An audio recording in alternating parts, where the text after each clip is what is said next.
So I've searched high and low for the Vevor milker reviews and videos, and nobody has anything. I don't know, at least last year when we bought this thing. So this is it. It was like 500 bucks on the Vevor website, or however you would pronounce it. I love it. It's got these green caps. You pop on there, that keeps the suction. There's this little tab here, you gotta keep that straight. And then you gotta make sure the hoses don't kink. The hose that the milk comes through, which is this one, I always make sure I have it over the handle here. Otherwise, if you don't, it'll kink. And as soon as you kink a hose, or a hose comes off, or it's loose, you're gonna lose pressure. If that's not in the green, it's not gonna suction. So I'll show you how to get this thing on, because it's very complicated to do it the first few times, and it's very frustrating. Make sure your cow has extra feed and be patient. So, first thing I do is I'll keep all the hoses. I'll put my tripod out here. You're gonna have to deal with it. I keep all the hoses straight. You got these hoses that come off. This one goes to the ticker, which controls the timing of that. And then this is where the milk comes from. So you want to make sure these are straight like that the whole time, otherwise you'll step on it and pull this off. This is called the claw, by the way. So you'll pinch a hose, that's how you maintain suction. You have these caps there to maintain suction. Pinch the hose and pull off that, put it on the first key, and then slowly let go. I let go a little too fast. The first time cow, if you do that, or if it's a cow in training and instant suck, it's going to kick. It's not going to be pretty. Then I usually go across, diagonal to this one. And make sure this doesn't kink. Keep the hose straight. The hoses you want to keep straight with the force of the body. And then also, you'll have some that drop down that you're not sucking on right away. Curve those in because they hang out and they'll get their legs on them. So again, pinch the hose that goes to the middle. This is the hose that goes to the middle of this.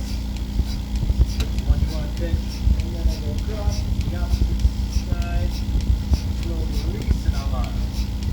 And go all the way around. Okay.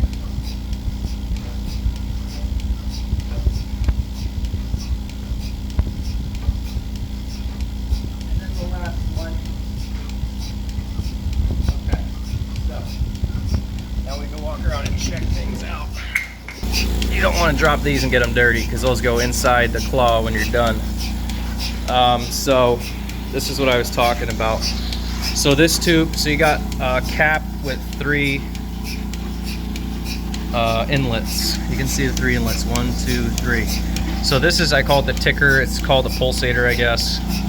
So this goes to the claw right here, and that gives that sound, and that's the sound that a cap, well, that's the sensation a cap does to naturally squeeze the teat. This is the milking hose that the milk's coming through. You don't want to have this kinked, because as soon as you lose suction, that's going to fall off. So I put it above the handle. That in the green. If it's not in the green when you start it up, you might have to adjust this. You just turn this wing nut here or there.